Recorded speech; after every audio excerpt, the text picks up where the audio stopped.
What's going on, everyone, and welcome back to the Surprise Jab Podcast. I'm your host, Zachary, spicy with new topics every single week and jabbing you with your daily dose of UFC. And we're back with a little recap today of UFC Vegas 115. We go 8-5 on predictions, and we almost predict a full main card correctly, right? But we go, I think it was 3-4 on the prelims and then 5-1 on the main card. Gosh, the main event really shocked me, but looking back, I probably shouldn't have been shocked by it. We're going to recap every single fight and discuss what I think is next for each and every one of the fighters. Also on today's episode, we're going to be doing a little movie review. I finally got around to seeing Anaconda with Jack Black and Paul Rudd, the remake of the original, and I certainly have my thoughts on it. I'm very glad I didn't see it in the movie theater. I will give you a little breakdown of what I thought of that film. Of course, we'll be kicking off today's episode with a little discussion of all the new UFC fights that have been announced, but we're not discussing the March Madness, Final Four yet. 2 games have already taken place, but I want to wait until we have the championship game. Of the 2 games so far, I'll just let you know, one was really good down to the wire, the other was a blowout. I'm sure you can predict which one was which, and we'll just wait to see what happens in the championship game before we discuss on the next episode, which will be pretty big, as it'll be my final episode before I head to Nashville. It'll also have your UFC 327, or what are we on now? UFC 327? Yeah, UFC 327 predictions, but that's for later in the week. As for now, we have new UFC fights, a movie review, and a recap of UFC Vegas 115. So kicking us off, we got a number of new UFC fights that hit you guys with. First up, UFC Vegas 119 going down June 20th. You have Andre Lima, the 11-0 undefeated flyweight prospect, taking on Kevin Borjas, who is 1-4 in the UFC. And one thing I'll say is Kevin Borjas, he's not really in bad fights. He's in entertaining fights. He fights his opponents down to the wire. He just hasn't been winning. And unfortunately for him, they're just going to keep feeding him prospects. And as for Andre Lima, he's 27 years old. He's been killing it, and I think that he will continue to be successful when he takes on Kevin Borjas. That should be a fun fight on the Apex card, June 20th.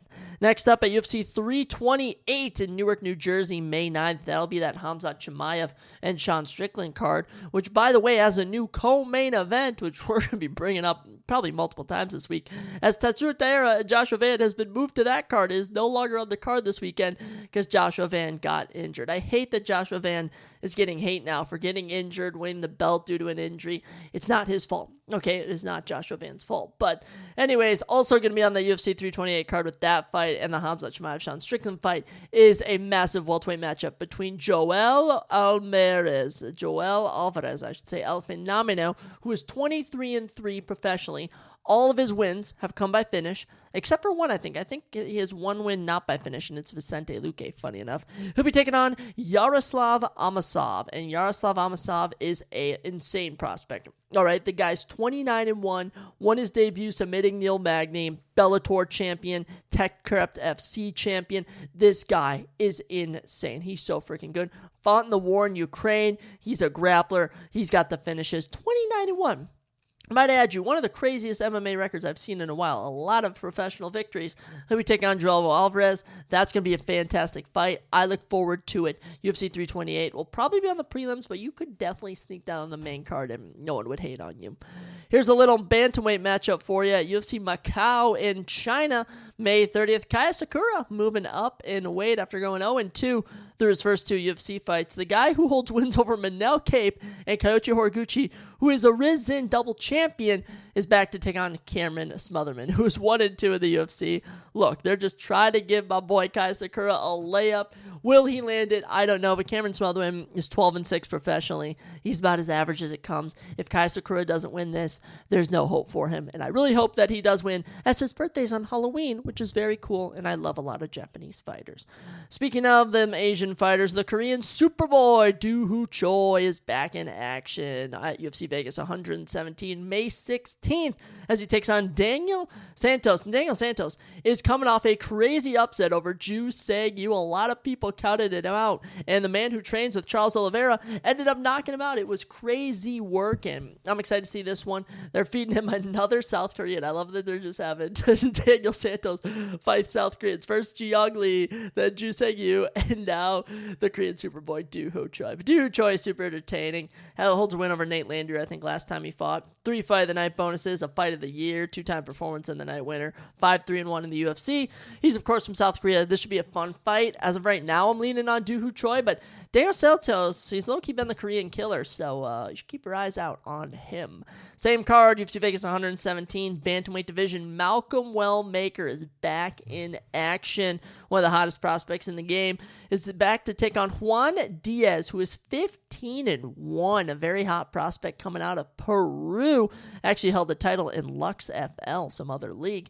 He'll be taking on, of course, Malcolm Wellmaker, who lost to Ethan Ewing, but we'll be talking about him later on because Ethan Ewing is way better than anyone even realized, that he wasn't just a one-and-done knocking off Malcolm Wellmaker.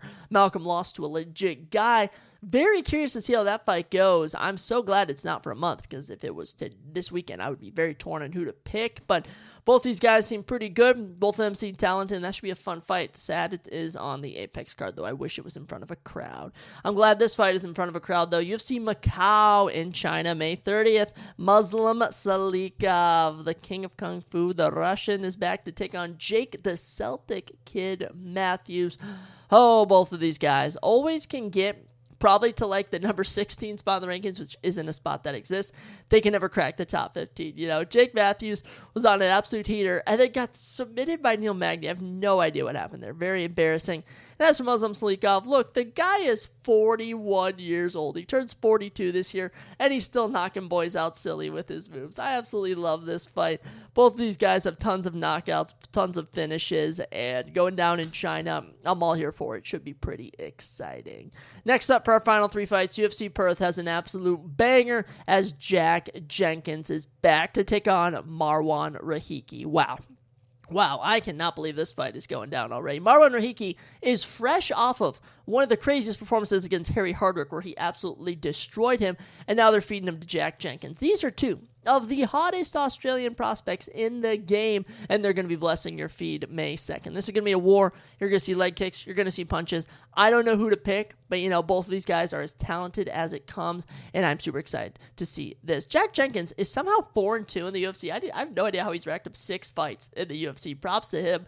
I feel like it was just yesterday he debuted, but he's been at it for a while. And as for Marwan Rahiki, he'll look to follow up his incredible performance on the Contender Series, his incredible debut with his second fight in the UFC.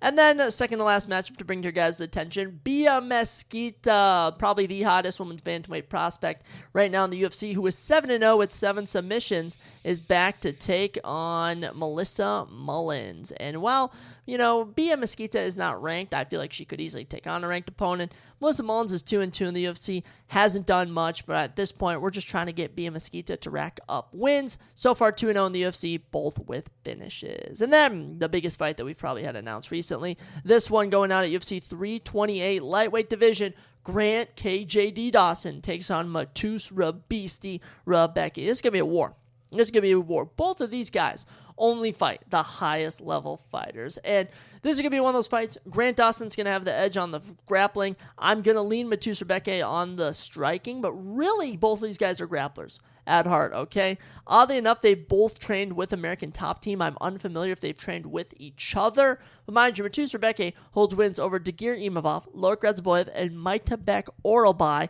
And Grant Dawson holds wins over Demirs Magulov, Jared Gordon, and Carlos Ferreira. So, Diego Ferreira, if you're wondering who that is. So, very interesting stuff. A lot of fun fights. While none of them are really high level, you know, I will say they are all very entertaining in their own right, and they're definitely going to be worth a check out for you guys to go scope out. So go check it out. All the new UFC fights. Let me know who you guys think are going to win with all these fights coming up over the next 2 months or so. As well, I've been dying to know what everyone thinks of the new Anaconda movie. I was able to check it out. You know, I was back for Easter, hanging out with Lexi. I'm like, let's watch this movie. I've been meaning to watch this movie.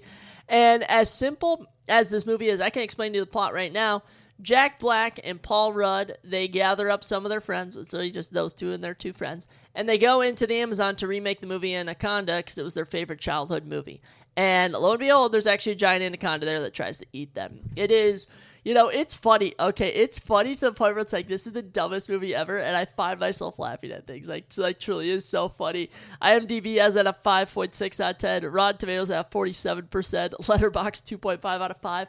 I'll go 6.5. Okay, it's not that bad. It's not going to crack 7 for me, but man, it is just funny. It is just a funny movie. It's just like dumb comedy. Like, there's just some scenes where Paul Rudd is like, he keeps accidentally like killing a snake. He accidentally like kills a person, and it's just so unironically funny. And I'll say also, I love seeing Steve Zahn in this. He is super funny in this as this weird character. You also have Thandawai Newton, who plays kind of the love interest of Paul Rudd. She's like part of their friend group. And then Daniela Malincourt, very happy to see her in this. I did not realize this was even the woman I had been thinking of when I watched this, because she had been in the Roadhouse movie. She had been in Suicide Squad, Fast X, the 10th Fast X, Guardians of the Galaxy Volume 3. She had been in a lot of movies, and I saw her, and I was like, oh my gosh, I know I recognize her from somewhere. And she kind of played the villain, who like wasn't the villain at times. Very interesting stuff, but it's a funny movie. It's goofy. You also get cameos from Ice Cube and Jennifer Lopez, for goodness sakes,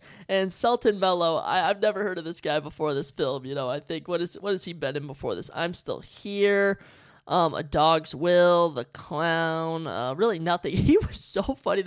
He played this snake handler, and he was just a weird character. A lot of these characters are weird in this film, but man, I'm so glad I did not see this in the movie theaters. This is the perfect film to watch with your family. Just watch when you have nothing else to watch on. It's about an hour and a half long, and it's just as you want to know what it is. It's like just a giant anaconda chasing this group for no reason. Like, they don't even like use any logic for this plot to explain how there is a giant anaconda. There's just kind of like is this one part where someone's like, look out, there's giant anacondas in the wild that get like really big, and that's the entire plot line of it. So Anaconda, it is as goofy as it is dumb, and Paul Rudd and Jack Black are kind of in their era where they're taking just any movie they can get, and they kind of make it work. Like, as dumb as the plot is, they make it work with their funny acting. So props to them. Good stuff. Anaconda, I will probably not be rewatching it, but I honestly won't say I won't. That's just how silly and dumb it is. But let's get into something that wasn't so silly and dumb, which was UFC Vegas 115. I'm still not over the fact we've had 115 freaking UFC Apex events. That's ridiculous to me. But let's get right on into the card here. Kicking it off, Kai Kamaka III and Dakota Hope. I had a robbery. I thought that Dakota Hope won this fight, okay? Kai Kamaka takes the split decision, but I can see the case. Okay, I can see why everyone had round one. Obviously, Dakota Hope dropped him, out doubled his significant strikes. But, round 2 and 3, I just felt Dakota was landing more. And I thought the takedown in round 3 also really separated him. He had 106 significant strikes to 105, 155 total strikes to 144. And I don't know, I just feel like he really won this fight. Now, for Kai Kamaka, long road for the guy. Alrighty, this will be his second straight win. His first win in the UFC since 2020. Mind you, he had left the UFC in 2021. It had been bouncing around promotions. But after a 5-year return, picking up a win in the UFC, good for him. For Dakota Hope, I still am high on him. I'm not going to give up hope. 11-2. I thought he looked impressive in this. The striking looked good. But what really made the difference was just Kai Kamaka just kind of using the distance through the last 2 rounds. And I guess, landing a bit more was more for the judge's eyes. So good job to Kai Kamaka and Dakota Hope. I know you're going to be back. Like, I do not doubt for a second that Dakota Hope is not going to be back. So what do we do next with these people? Well, I don't know if he's still in the UFC, but Ricardo Ramos, I think, would put on an absolute banger with Dakota Hope. I think that would be a super fun fight. And as for Kai Kamaka, I think he should fight Con Offley. Con Offley was, of course, the runner-up on the Ultimate Fighter 2 years ago, and he's since been on a little 2-fight winning streak. So those are the fights I think you should do. Ricardo Ramos versus Dakota Hope, and Con Offley versus Kai Kamaka III. Could be some fun fights, but decent way to open the card. I will say it was an entertaining fight, and you got the people going. Next fight did not really get the people going. Now, we did predict it correctly. Deone Barbosa defeats Melissa Gatto. Now, one of the craziest moments in this where I don't know what happened, but Deone Barbosa just kind of like soccer kicked Melissa Gatto right in the face, just right on the face. She just like, I don't even know if she knocked her out or she sold it, but it was so random. I didn't even know what to make out of it. But lo and behold, the fight continues. Dani Barbosa loses a point and still manages to come back and win the rest of the rounds. I mean, I'll be honest, besides the point deduction, she won every single round in my book. 33 significant strikes to 30 in favor of Melissa Gatto, 108 total strikes to 64 in favor of Dani Barbosa. Dani Barbosa goes 3 of 6 on takedowns for 6 minutes of control time. Melissa Gatto goes 3 of 12 on takedown attempts for 4 minutes and 48 seconds of control time. So a lot of this was fought in the clinch, on the ground, all over the place. But lo and behold, Dani Barbosa walks away with the victory. First win in a year, almost to the date. Her last win was on April 5th, 2025, and this win came on April 4th, 2026. So good stuff for Dani Barbosa. She'll remain in the UFC. I mean, they're probably just going to give her a random opponent to fight. I mean, there's women out there for her to fight. Now, who? I don't know. Well, how about Eduardo Mora? There's a name for you. There's just a random name. I was just looking at random women's flyweight fighters she could take on, and Eduardo Mora seems like a good one here. As for Melissa Gatto, I mean, I don't know if she should stay in the UFC. I don't know if they're going to keep her, if I'm being honest. She's 1-3 in her last 4. This wasn't necessarily the most impressive performance. In terms of her entire UFC run, over the last 5 years, she's gone 3-3, so I don't know. I'd say we're probably good. We're probably good with Melissa Gatto. You could keep her and have her fight Lord knows who, but in my book, send her on her way. It was fun while it lasted. Goodbye, Melissa Gatto. Next up, one of the biggest upsets that we've seen on the year where's the odds makers here? The plus 375 underdog Tresean Gore submits Asmat Bekov in round number 3. Now, this was a comeback win. If you ask me, I thought Asmat won round 1, outstruck him 35-33. Obviously won round 2, dropped him, landed 2 takedowns. And then round 3, I don't know what happened to Asmat. He gassed out, fails a takedown attempt. Tresean lands a takedown. And then as Asmat's trying to get back up, he gets locked in a standing guillotine and he gets submitted. And Tresean Gore gets, and I kid you not, his 3rd standing guillotine choke in the UFC, his first win since November 2024. I mean, good job. I mean, I was shocked. I thought Asmat Bekov was way better than this, but this is now 2 straight fights he's lost by round 3 finish. So I don't know what you do with Asmat Bekov, but hey, Tresean Gore, you're back, my guy. You are so back, and wow, impressive work there. Apologies for my coughing, everyone. I actually just ran 3.15 miles before I recorded this because I was feeling spontaneous. So I'm starting to feel the dryness from not drinking enough water. But clearly Asmat Bekov needs some water too because my man keeps gassing out. Makes no sense to me. He was 1 minute and 33 seconds away from winning this fight, and nope. The lungs would not push him on. So, good win for Tresean Gore at a 7-4 UFC record. You got to keep him. After you pick him a win like this, you got to keep him. Now, what do you do with him next? I mean, there's this guy, Mansour Abdulmalik, who just lost to Yusri Belgori, and I think Mansour and Tresean match up perfectly. So let's make that fight. That's a fun fight if you ask me. Mansour Abdulmalik versus Tresean Gore, middleweight division. Let's run it. Now, as for Asmat, it's not like he looked bad. He looked good, but he just couldn't finish. And if you can't finish it, you're not going to get it done. So I'm going to go with the either winner or loser of Eric Manconco and Rodolfo Vieira. They're throwing down April 25th. 2 random middleweights, both coming off of some losses. I think it could be pretty entertaining. Winner takes on Asmat Bekov. It is what it is. Keep them or drop them. Doesn't matter to me. Then the first of our 2 performance bonuses as Alice Pereira gets her first UFC win. Yes, absolutely yes. I love this. The 20-year-old with a nasty round 2 knee knockout to Haley Cohen, putting her lights out. I mean, it literally just brings the knee up, connects on the chin, and Haley Cohen's lights went out. Good night, Haley Cohen. You have to go to sleep. It must suck to fall asleep in the octagon. And I will say this was not without a little adversity. Alice Pereira had to fight. She obviously won round 1, fended off 1 of 2 takedowns, was only taken down for about a minute, outstruck her 24-18. And round 2 was taken down for 3 minutes, manages to get back up, then knocks her out with a knee. impressive work. And Alice Barra, I mean, the kid's talented. She is talented. 20 years old, picking up her first UFC win. You'll love to see it. Her 4th career knockout. She's now 7-1. I mean, what do we do next with her? I don't know. I don't know. The sky's the limit, if you ask me. Now, I think it's just a matter of, figuring out, I know Nora Canole has been kind of on a rough streak, 1-3. She could be an option. Is she ranked? Actually, wait a second. Is Nora Canole ranked? She's ranked number 13. I don't know if she's ready for a ranked opponent yet. Is Julia Avila still in the UFC? If Julia Avila is still in the UFC, let's have that fight. Julia Avila, the Raging Panda versus Alice Barra. But as for Haley Cohen, you're done. Goodbye. 0-3 in the UFC. You're done. You're done. 7-5 record. We're done with Haley Cohen. But Alice Barra, good work. Round 2 knee knockout. I love to see it. Fantastic stuff. And one thing I'll say about this card, a lot of good finishes and a lot coming in round 2 and 3, which is what you rarely see. So I'm happy to see it. Alice Barra, good job getting it done. Next fight, lightweight division, Darius Flowers, Lando Venata. I have no idea. No, either of these guys are still in the UFC, as they just, I thought it was just low level. I thought it was a low level fight.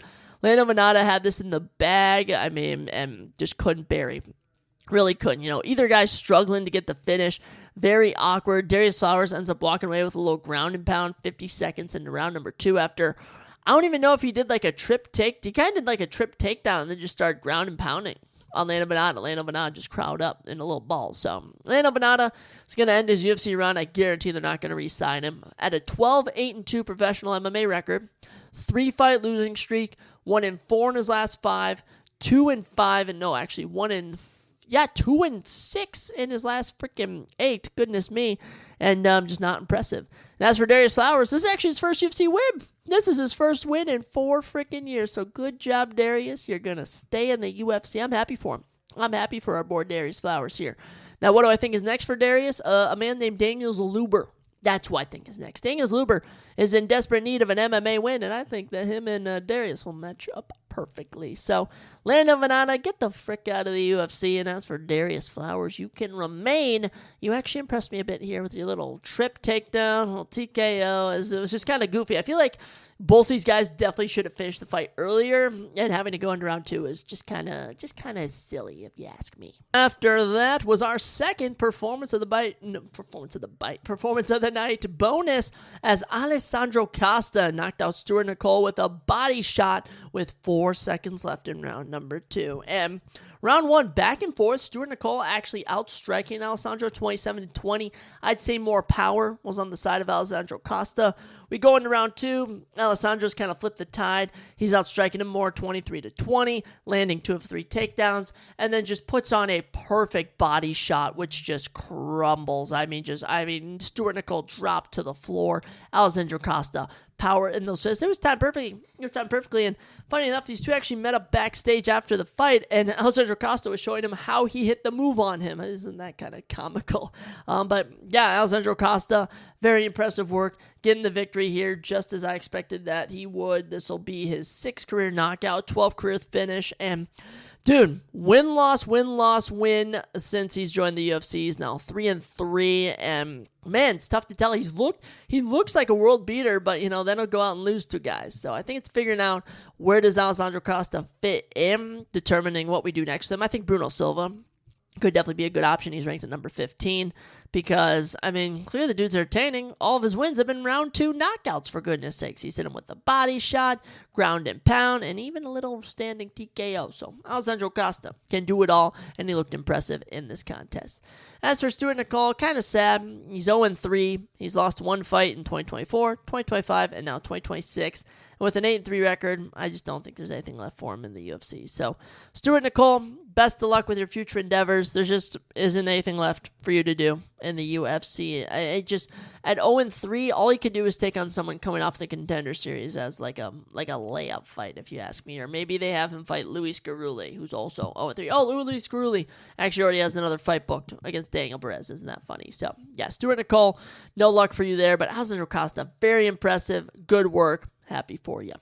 After that, it was our, I think, second to last, no, is our final prelim of the night, as Thomas Peterson steamrolls Guilherme Patton. Mind you, Thomas the Train Peterson is his nickname, and he steamrolled him. Does anyone else like that?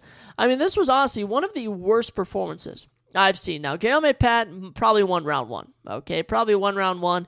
It was boring. Thomas Pearson probably took round two, and then round three was the only clear round of the fight. Thomas Pearson 10-8'd him, dropped him 109 total strikes to 5, 16 single strikes to 2, just laying it on 4 minutes and 38 seconds control time, and Thomas Pearson gets the 29-27, 29-27, 28-28 unanimous decision. So, or majority decision, I should say. But yeah, Thomas Pearson, I don't know how he keeps getting wins. I generally have no idea how he keeps doing it. But the kid's 3-3 and remains in the UFC. I can't even hate on the guy because he's still out here freaking doing it. So, good job to Thomas Peterson getting it done. As for Guilherme Pat, you might as well cut this guy. He's just clearly not good. I honestly wouldn't keep him. I would not keep him around if I'm being honest, but they might. They may have to. So, I don't know what you're going to do next here in terms of the fights and such, but, gosh, I don't know what to do with these guys. It was bad. These heavyweights just absolutely suck.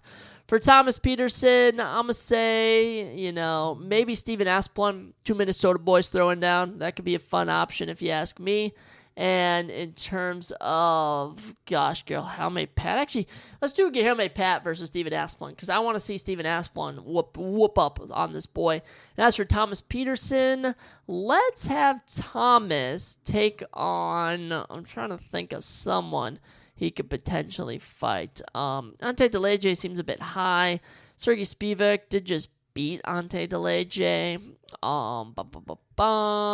There really isn't much. There really isn't much here for Thomas Peterson. Probably just sit around and feed him like an Alan Fry Jr., some random ass heavyweight or something. So that's what you can do there. But yeah, this was a boring fight, not worth the watch. First fight of the main card, though, definitely worth the watch as Jose Delano and Robert Ruchala delivered a fantastic fight, just as I predicted. And another 29-27, 29-27, and 30-26. You get a 10-8 round just from striking here.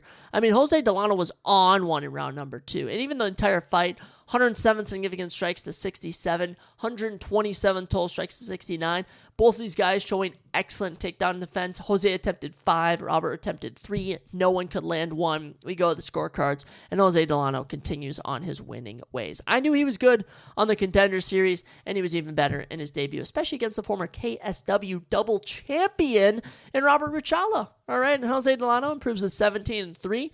He'll continue to climb the corporate ladder, as they say, and I think he'd be ready for a big name at featherweight. I think definitely like a Calvin Kattar could be on the agenda, a Dan Ige, dare I say even a Nathaniel Wood. I mean, I have high aspirations for Jose Delano. Very impressive work here.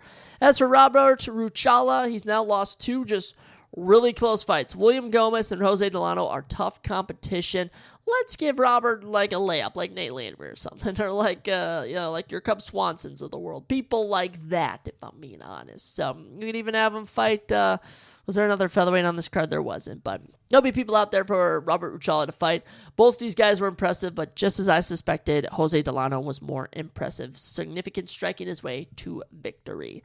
Next up was our fight of the night, and our fight of the night only lasted 3 minutes and 57 seconds as the debut of the Sean O'Malley protege, Tommy McMillan, goes to success as he TKOs Manolo Zacchini in under 4 minutes and landed 74 significant strikes from the jump. From the jump, Tommy McMillan just never laid off just 100 miles per hour. He gives some weird promos. He has some goofy tattoos. He doesn't even have the most orthodox boxing style, but he gets victories. And he just laid into Manolo Zacchini here and just took his head off. And it eventually got to a point, he was just laying knees on him in the clinch, and he eventually fell down. And Herb let this go a bit longer than I thought, but he gave Manolo a bunch of chances. And mind you, those 20 significant strikes Manolo landed, they were solid strikes. So it's not like he was just accepting defeat. He was going out on his shield, but this boy just took way too much damage, and Herb had to step in and stop it. Great work for Tommy McMillan. 10-0 now with 9 career finishes. Ooh, very impressive work in the bantamweight division. And yeah, actually, featherweight division. How about that featherweight division? I swear they were fighting at featherweight before, but never mind. Featherweight division is, so how about Robert Ruchala versus Manelo Zacchini to buff it up? They're both 0-2 in the UFC now. Mind you, Manelo Zacchini's been knocked out in round 1 in both fights around similar timestamps. Back in September of 2023, Morgan Sherry knocked him out at the 3-minute 51-second mark, and McMillan knocked him out at 3 minutes and 57 seconds. Very weird stuff. I mean, look at the numbers of MMA. So I don't know what to do with Manelo Zacchini. You can cut him or keep him. He'll just be fed to someone next nonetheless. But for Tommy McMillan, a hot prospect, gave a really goofy promo afterwards, and I'm very curious to see whether bantamweight or whether featherweight where he winds up next. But they're going to give him somewhat of, they're going to try and give him some layups, okay? They're not going to feed him to the killers right off rip. They're going to try and make sure that he's, getting more knockouts before he actually gets the Sean O'Malley treatment, as we'll say. They're going to feed him some bums, as one would say, so he can slowly climb the ranks and continue to pick up wins. The 28-year-old picks up his 4th career knockout. Very impressive work. After that, one of the most impressive performances on the card as Ethan Ewing does it again. The construction worker by day, MMA fighter by night, knocks off the 14-0 undefeated flyweight prospect Rafael Estevam in the bantamweight division. Wow. And Ewing was better. 114 significant strikes to 44, defended all 8 takedown attempts of Estevam, and landed an absurd 67-14 significant strike ratio in round number 2. All right, and round 3 kept it going, eventually landed a punch to the body on Estevam. Estevam crumbles. Ethan Ewing picking up another win in his career. This guy is insane. 10th career win, 7th career knockout. He improves to a very impressive 10-2, and he's now knocked off 2 undefeated prospects in his only 2 UFC fights. So this guy is going to be propelled to stardom. I don't know what's going to happen with a lot of other guys, but I can tell you Ethan Ewing is on his path to stardom. And what's next for him? I'll be honest. Someone like, Montel Jackson, Raoni Barcelos, Damon Blackshear, guys like that. I want to see Ethan Ewing fight because I think he can hang with him. I really do. Kind of sad they didn't give him a performance bonus. It looks like they were only going to give out 2 in a fight of the night on this card, which kind of bums me out, but Ethan Ewing, man, you're an absolute dog. Absolutely love it. And the fact I was leaning on Estevam for a time, but I managed to switch my pick to Ethan Ewing on the podcast predictions. I was very, very satisfied with that.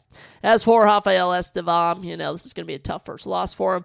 Kind of showed he's a one-sided fighter with his grappling. So back to the drawing board. I'd actually really like to see him fight Andre Lima, if I'm being honest. Andre Lima, who we mentioned earlier, he's taking on Kevin Borjas. Whoever wins that, I think, versus Estevam would be a very entertaining fight. So great work to Ewing. Round 3 knockout. Absolutely love it.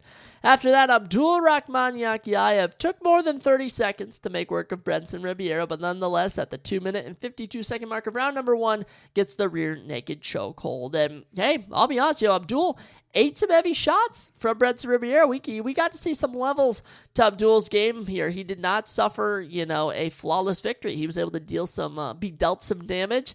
Mind you, it was only 8 significant strikes, but had to go to the takedowns, eventually landed it, and submits him with a rear naked chokehold. So, mind you, made it look easy, but, I saw a bit more adversity, and I saw a different level to Abdul's game where he can actually, absorb some damage and bounce back. 5th career win by sub, 8th career win by finish. He'll improve to 2-0 in the UFC, both with rear naked chokehold victories. So, what's next for him? Look, the 25-year-old is the hottest, light heavyweight prospect in the game. I think Omar Sy, I'm just going to keep bringing him up. I think that's a fun fight between 2 young guys just trying to level up their game and climb the rankings. So, Abdul Rahman Yakiayev, Omar Sy, book it next. As for Brenson Ribeiro, goodbye. Goodbye, Brenson Ribeiro. It was fun, but you've now been finished in round 1. Your last 3 fights. Mind you, this is the worst he's ever been finished since his debut against Zhang Mingyang. But yeah, the guy's 2-5 in the UFC and he's been finished in 4 of those fights. So, hasn't won a fight since March 2025.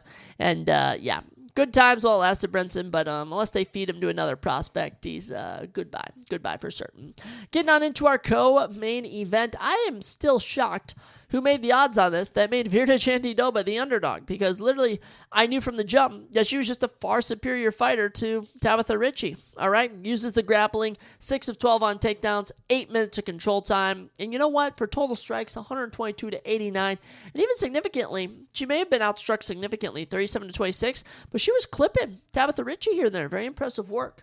Now, Mike Bell and Junichiro Kamiji, I'm pretty sure gave round 3 to Tabitha, but I agree with Sal Diamato. All 3 rounds, Tavirna clearly took rounds 1 and 2. No debate on that. I think round 3 might have just been a round where you're like, hey, maybe we can give Tabitha Ritchie the win. But no, the 37-year-old Virna Jandiroba gets it done. It's weird because I literally have never picked Virna Jandiroba. I don't think I picked her in a single fight dating back to my first ever time predicting her, August 2020. I don't think I've ever predicted her to win a fight. And lo and behold, I finally do, and she gets it done. So, Virna, excellent work for now. What do we do with Virna Jandiroba? Well, we're going to find the one woman that she hasn't fought and just have her fight her, which I think should be Tatiana Suarez. Tatiana Suarez, people are saying are entitled to a title shot just because she beat Amanda Lemos. I disagree. She's taking on Lupi Godinez. I think even the winner of that versus Virna Jandiroba would be the correct course of action. Other than that, there really isn't much else. There just isn't much else to do unless you ever fight Zhang Weili, which would have to be for the belt, if I'm being honest. So, good job, Virna, getting the victory. Whether it was entertaining or not is to be said, but nonetheless, a win's a win's a win, and we predicted it, so I'm happy. For Tabitha Ritchie, look, she was just in over her head. All right, she just was not ready for this opportunity yet. She's still good. She's still talented. She's only lost to top 5 fighters on the planet, but she needs to fight someone more in her skill level, like an Amanda Lemos, like a Jillian Robertson. I think the highest that I would have Tabitha Ritchie go right now is Jillian Robertson at 5. All right, and honestly, I think she needs a bounce-up fight. Maybe Amanda Hebus, maybe Jessica Andrade, someone like that. But she is just not ready to be taking on the heavy hitters of the world. So keep your head down, keep grinding, Tabitha. You're only 31, and when the women's divisions, usually they can fight a bit older than the men. So keep it going. You got it, Tabitha. Tonight was just not your night. Same goes for the main event as Chris Duncan is absolutely humbled. And I probably should have known better, but the one thing I didn't know when I was predicting Chris Duncan here was that these two are training partners. This is just a stat I didn't know. I knew they both trained on American Top Team in Florida, but I honestly thought it was just a coincidence and they never crossed paths. I was naive in that fact, but Renato Moicano just dismantles, Chris Duncan. Chris Duncan outstruck him significantly round 1, 17-14, but we all know that Renato won that round. And then round 2, damn near knocked him out, takes him down, locks in a rear naked choke, and it was game over. Chris Duncan looked lost out there. The spotlight was too bright. This was too much of a jump in competition, and it was just so evident to the point where you're like, really, Chris Duncan? I thought way higher of you, but hey, Chris Duncan has a ceiling, and it is clearly, Renato Moicano is the ceiling. He is, Renato Moicano is the number 10 lightweight on the planet. He's currently tied with Rafael Fiziev. I hope we make him the official number 10 fighter on the planet. And Moicano gave a hilarious, message of Easter, message of I love Jesus effing Christ, which was hilarious. Him saying how he hates people who don't like Jesus, but he keeps dropping F-bombs mid-thing.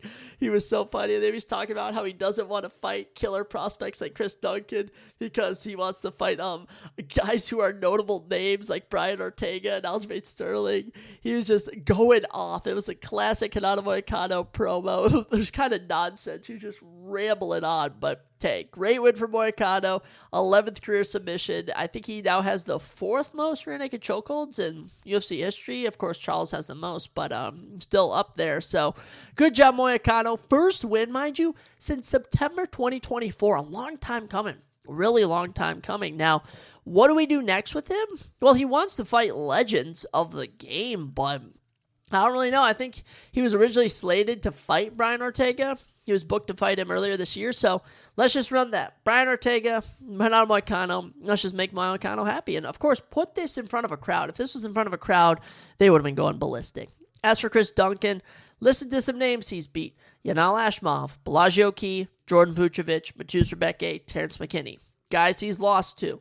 Renato Moicano, Manuel Torres. So we can kind of get a gist of where his ceiling is, which is, he's now lost in the UFC to the 14 and recently the number 10 guy. So I think a good test of Chris Duncan should be Nazim Sadikov. Nazim Sadikov is another killer in the lightweight division. I know we also mentioned Grant Dawson taking on Matus Rebecca. I think Grant Dawson, win or lose, could be a good option as well, but clearly there's a level to Chris Duncan, and he's not quite there. He's 32, so he's still got time, because mind you, Renato Moicano is 36, and is still whooping these boys out here, so Good job to Moicano. I'll eat my words. I should have picked him. I was sleeping on him, man. After the Beneil Dariush lost, I was just not high on him whatsoever, but I clearly should have been. So Moicano wants money, and he's going to get money here. Good job, Hanato. Chris Duncan, back to the drawing board. So with that, ladies and gentlemen, we go 8-5 on our UFC Vegas 115 predictions, and that's why I don't bet. So far, my not betting scheme has paid off, as I am yet to really pull anything out of the bag here. But we almost predicted a full main card correctly, which would have been electric. So we move on from this and look ahead to UFC 327. As I mentioned, we've recently lost Joshua Van and Tatsuo Taira. So I guess our new main event, or co-main event, is Curtis Blades and Josh Hogan. Still a random fight. Also on that card, Dominic Reyes, Johnny Walker. Also Emerson Konoff, Paulo Costa. Patricio Pitbull versus Aaron Pico, Matus Gamrot, Esteban Rivovic, Kevin Holland, Randy Brown, Tatiana Suarez, Lupi Godinez, and Kelvin Gastelum, Vicente Luque. It is a loaded card. And mind you, I'm going to be in Nashville prime Saturday night watching this. It isn't going to get more peak than that. I don't know. But I am so excited for this card. We'll be dropping our predictions episode on Wednesday. And I can tell you right now, we're riding with our boy Jiri. Okay, I'm not trying to spoil any of my early predictions, but Carlos Ulberg is such a hill to climb for Jiri, so I'll have to resonate on this, but, I'm definitely going to end up riding with Jiri Prochazka. There's certain fighters we always ride with, Charles Oliveira, Paddy Pimblett, and, of course, Jiri Prochazka. So we'll see when it comes, but for the time being, thank you guys so much for listening. UFC Vegas 115 was overall not that bad of a card. It was actually pretty decent, just a couple of run-of-the-mill decisions here and there. So definitely go rewatch the highlights if you got the time, especially that, Tommy McMillan finish. That was awesome. So I'll catch you all guys next time on the episode where we go over a whole bunch of new and surprising things. Alrighty, gentlemen and ladies, I'll catch you.